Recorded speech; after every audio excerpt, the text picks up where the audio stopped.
গত আসরে চ্যাম্পিয়ন বাংলাদেশকে এদিন সেভাবে আর খুঁজেই পাওয়া যায়নি। স্বাগতিক ভারতের কাছে এদিন ব্যর্থতার পরিচয় দিয়েছে বাংলার নারীরা। আর ঘরের মাঠে সুযোগ কাজে লাগিয়ে ঠিকই বড় ব্যবধানে জয় আদায় করে নিয়েছে ভারত। গোয়ার জওহরলাল নেহেরু স্টেডিয়ামে শুরু থেকে বাংলাদেশকে চেপে ধরে ভারত, কিন্তু তাদের গোল পেতে অপেক্ষা করতে হয় ৩৬ মিনিট পর্যন্ত। দলটির হয়ে স্কোরশিটে নাম লেখান পেয়ারি। এরপর চেষ্টা চালায় লাল সবুজের প্রতিনিধিরা, কিন্তু কাঙ্ক্ষিত গোলের দেখা পায়নি। বিরতি থেকে ফিরেও গোলের ক্ষুধা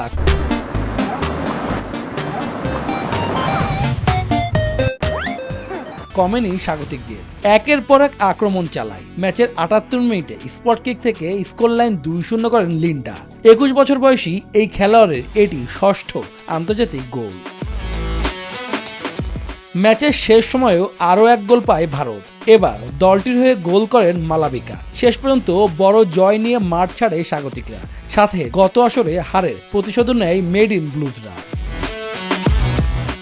আর এই হারে গ্রুপ বি থেকে রানার্স আপ হয়ে সেমিফাইনালে ওঠে বাংলাদেশ। সেমির মঞ্চে মারিয়া আনিকাদের কঠিন পরীক্ষা নেবে টুর্নামেন্টের অন্যতম শক্তিশালী দল নেপাল।